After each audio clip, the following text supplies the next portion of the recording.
नमस्कार दोस्तों। जो बीत गई सो बात गई।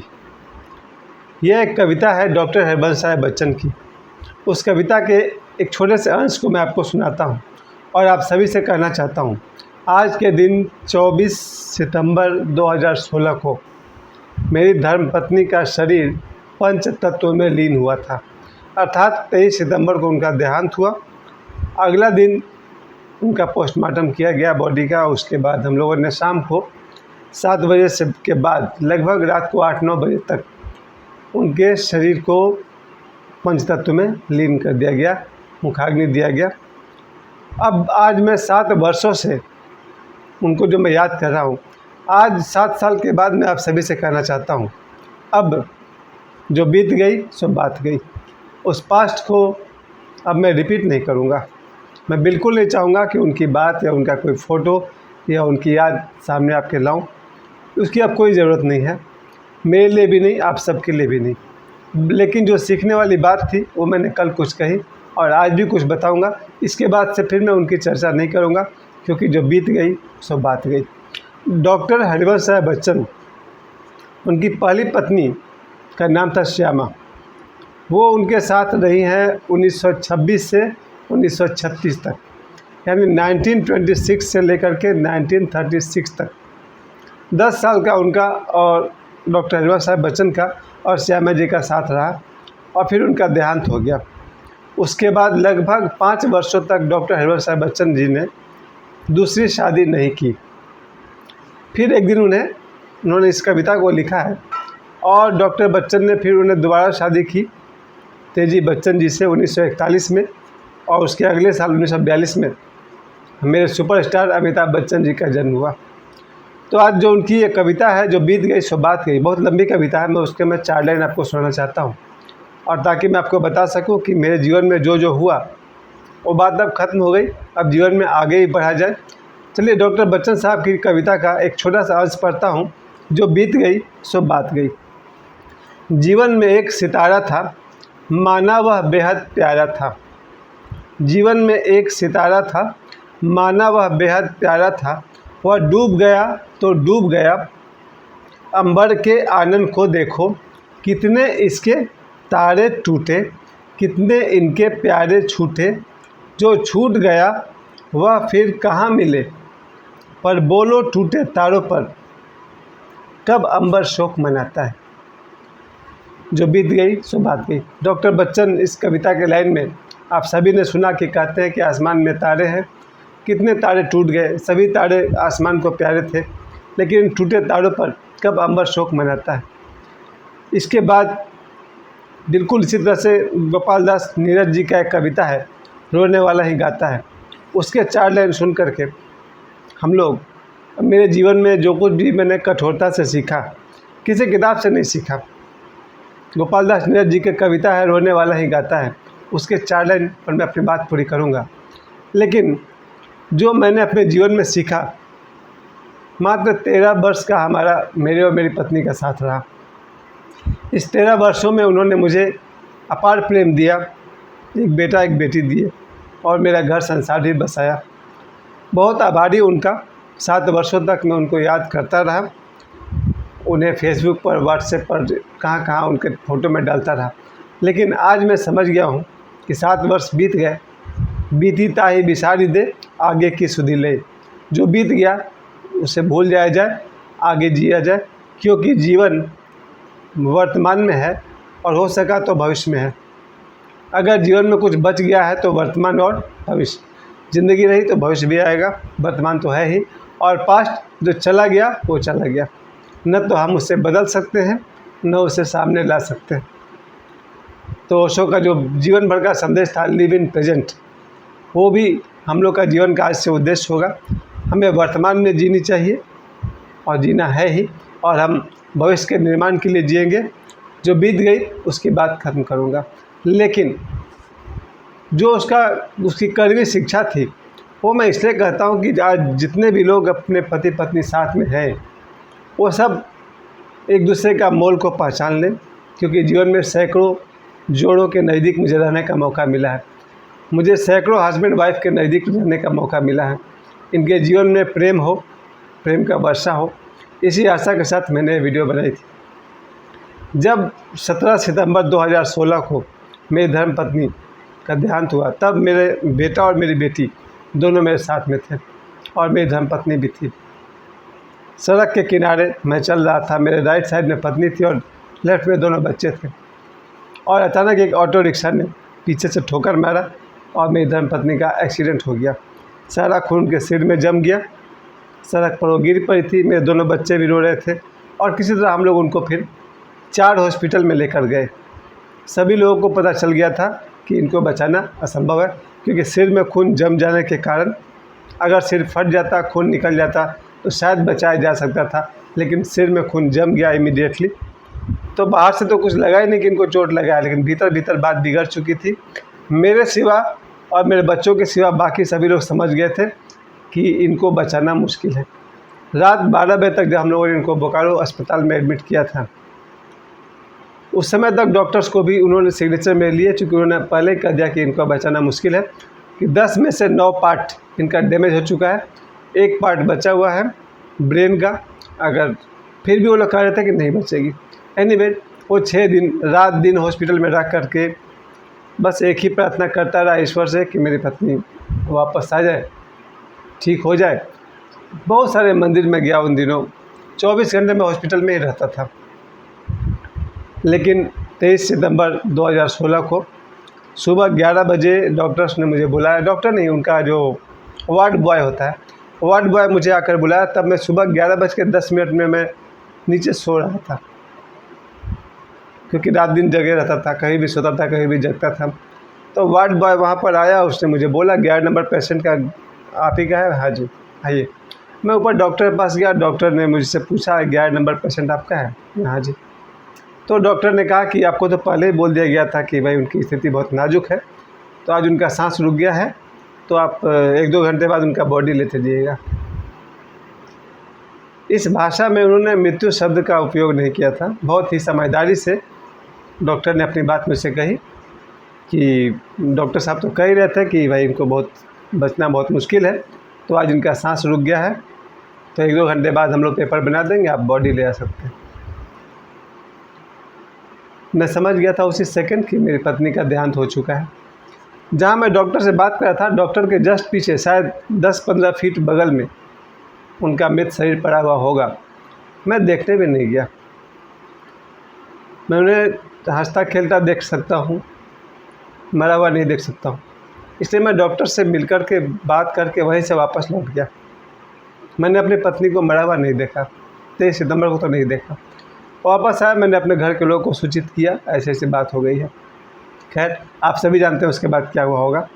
लेकिन कुछ देर हो जाने की वजह से उनका, चूँकि रोड एक्सीडेंट था तो पोस्टमार्टम ज़रूरी था, तो डॉक्टर्स ने तय किया कि उनका पोस्टमार्टम कल होगा, यानी 24 सितंबर को होगा।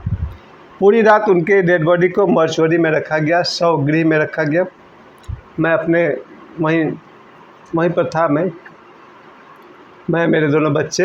लेकिन मैंने अपने बच्चों को नहीं बताया था कि उनकी माँ जा चुकी है, और वो लोग समझ भी नहीं पाया था, क्योंकि मैं बहुत अच्छा एक्टर हूँ, और अपने चेहरे से, हाव भाव से उनको पता ही नहीं चला कि ये आदमी अपनी पत्नी खो चुका है। खैर, सच्चाई तो छुप नहीं सकती है। अगला दिन सुबह 24 सितंबर से ही मैं हॉस्पिटल के पास रहा। करीब 11 बजे के आसपास शवगृह से, मॉर्चुरी से मेरी पत्नी का डेड बॉडी को निकाला गया। फिर वहाँ से उनको चास के पोस्टमार्टम जहाँ होता है वहाँ ले जाया गया। मैं वहाँ साथ था। फिर जो पोस्टमार्टम करते हैं उन्होंने कहा कि भाई बॉडी को उठाकर टेबल पर रखिए। मैंने टेबल पर रखा, उनके हाथ में 2 लंबे लंबे चाकू थे और क्या क्या रहता है सर, पोस्टमार्टम का इक्विपमेंट। और मुझसे ही उन्होंने कहा भाई टेबल पर रखिए, तो मैंने बॉडी को टेबल पर रखा। फिर मुझसे उन्होंने पैसे मांगे, भाई कुछ दीजिए। मैंने 500 का एक नोट दिया। लेकिन मुझे आज तक इस बात का दुख होता है कि मरे हुए लोग पर भी ये लोग पैसे कमाते हैं।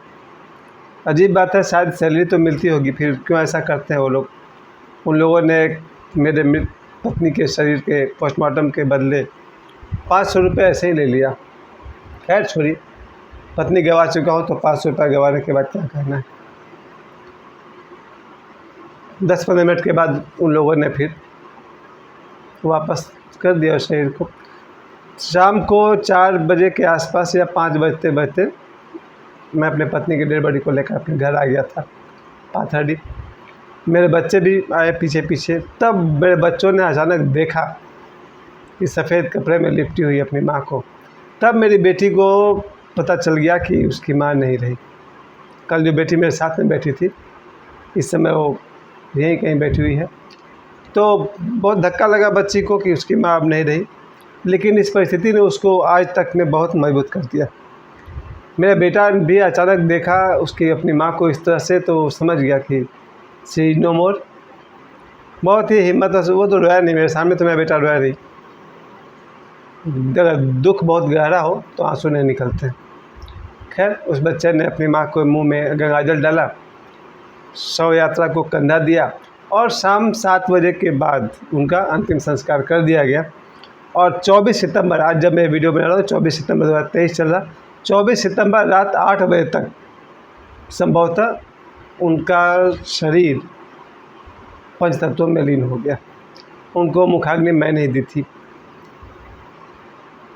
अब बात यह है कि 7 साल इस घटना को बीत चुके हैं, इसके बाद भी उनको रिपीट करना मेरे लिए बहुत नुकसान किया, क्योंकि मैं इन 7 वर्षों में मैं जीवन में आगे नहीं बढ़ सका। हमेशा मन पीछे की तरफ लगा रहा, ऐसा हो गया, वैसा हो गया, ऐसा न होता तो अच्छा था, वैसा होता। ओशो के इतने प्रवचन सुनने के बाद भी जिस व्यक्ति पर जो बीतता है वो उस पर ही बीतता है। खैर, समझदारी तो इसी में है कि जो बात बीत गई उसे भुला दिया जाए और अपने जीवन को आगे की तरफ लेकर चला जाए। खास बात तो मैं यही कहना चाहता हूँ कि जीवन आगे है। मेरी बेटी, कल जैसा कि मैंने वीडियो में बोला, अपनी बेटी को मुझे पढ़ाना है, लिखाना है, उसे एक योग्य नागरिक बनाना है, अपने बेटे को पढ़ाना है, लिखाना है, तैयार करना है। और अभी वो 12 यानी कि इंटरमीडिएट सेकेंड ईयर की पढ़ाई कर रहा है। मुझ पर जिम्मेदारी उन दोनों बच्चों की है। मैं खुद इस समय 50 वर्ष का हो चुका हूँ। अभी 2 घंटा पहले मुझसे पूछा गया कि गणेश मेला घूमने चलना है, तो मैंने कह दिया नहीं।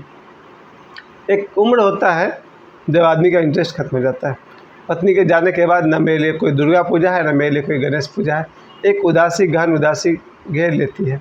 खैर, मैं अपने साथ साथ आप सभी को उदास नहीं करना चाहता हूँ। मैं ये कह रहा हूँ, सभी व्यक्ति जो अपने अपने जीवन साथी के साथ हैं, खासकर पति पत्नी पर ये आज का मेरा एपिसोड है, या परिवार का कोई भी सदस्य हो, जो व्यक्ति जीवित हो उसके साथ मान सम्मान, प्रेम, आदर, श्रद्धा खूब अच्छा से आदमी को जीना चाहिए।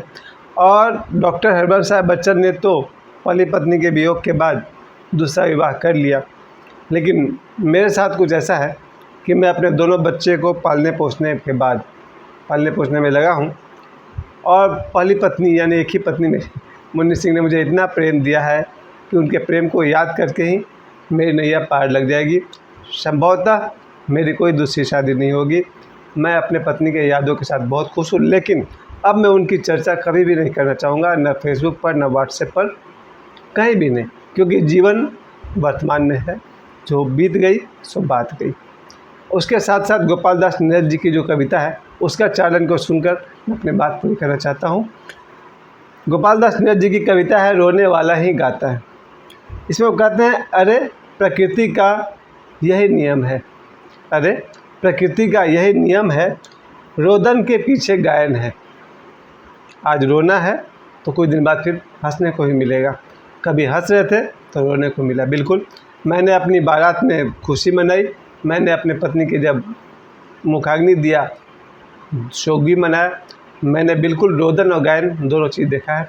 गोपाल दास जी अपनी कविता में कहते हैं, रोने वाला ही गाता है, अरे प्रकृति का यही नियम है, रोदन के पीछे गायन है। पहले रोया करता है नभ, पहले रोया करता है नभ, पीछे इंद्रधनुष छाता है। आसमान में जब बारिश होती है ऐसा लगता है जैसे आसमान रो रहा, उसके बाद इंद्रधनुष छाता है। गोपाल दास जी कहते हैं, पहले रोया करता है नभ, पीछे इंद्रधनुष छाता है, रोने वाला ही गाता है। गोपाल दास नीरज जी की भी वही बात है कि जिसने जीवन में दुख देखे हैं वो जीवन में सुख भी देखेगा, जिसने जीवन में सुख देखे हैं वो तैयार है, उसे आगे दुख भी देखना पड़ेगा, क्योंकि जन्म है तो मृत्यु है, संयोग है तो वियोग है। एक तरफ हरिवंश साहब बच्चन जी का जीवन मैंने आपसे कहा, जहाँ उनकी वो कविता है, जो बीत गई सो बात गई, और दूसरी तरफ गोपाल दास नीरज जी। मैं तो यही कहना चाहूँगा, एक तीसरा एंगल भी है जीवन में सुख है और दुख है, संजोग है, वियोग है, एक विवाह है और पुनर्विवाह है, लेकिन एक और चीज़ जीवन में बहुत महत्वपूर्ण है, वो होता है अपनी आत्मा को जानना। उसके बिना सारा जीवन अधूरा है। कहते हैं कि आदमी कई जन्म लेता है सिर्फ अपने आप को जानने के लिए। भगवान बुद्ध का अपने पिछले सैकड़ों जन्म की कहानी बताते हैं आत्मज्ञान के लिए। अब मैं भी वही बात करना चाहता हूँ। लगभग 5 वर्ष की उम्र से ही अध्यात्म की तरफ मेरा लगाव है। पत्नी आई, जीवन में प्रेम आया, अध्यात्म साथ साथ चल रहा था। पत्नी चली गई, वियोग आया, ध्यान साथ साथ चल रहा था। लेकिन आज उनके वियोग के 7 वर्ष पूरा होने पर मैं अपने आप को एक वचन देना चाहता हूँ। अपना पूरा समय, अपनी पूरी शक्ति सांसारिक काम के करने के बाद ध्यान में लगाऊंगा।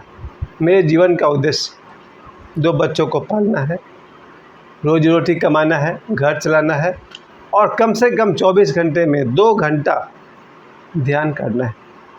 ओशो कहते हैं 1 घंटा भी ध्यान काफ़ी है, 2 घंटा बहुत अच्छा है और 2 घंटे से ज़्यादा अति उत्तम है। आप सभी से मैं कहना चाहता हूँ, जिनके जीवन में पति पत्नी हैं वो भी प्रतिदिन 1-2 घंटे ध्यान करें, और मेरे जीवन में नहीं है, मैं तो ज़रूर ध्यान करूँगा। कहा जाए तो मेरी दूसरी पत्नी ध्यान है, समाधि है, आत्मज्ञान है। मुझे समय देने के लिए आप सभी को बहुत बहुत धन्यवाद। वही डॉक्टर बच्चन साहब का लाइन, जो बीत गई सो बात गई, और गोपाल दास जी का लाइन।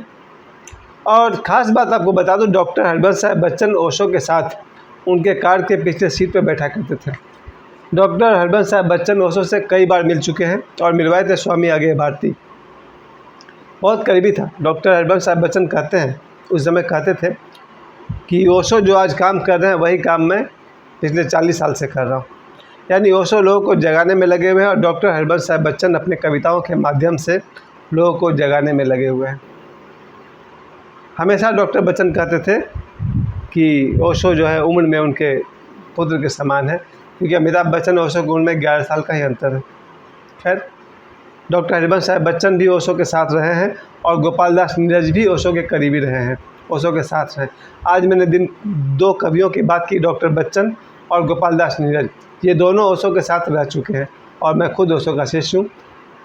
मेडिटेशन, ध्यान प्रतिदिन करना चाहिए। धन्यवाद।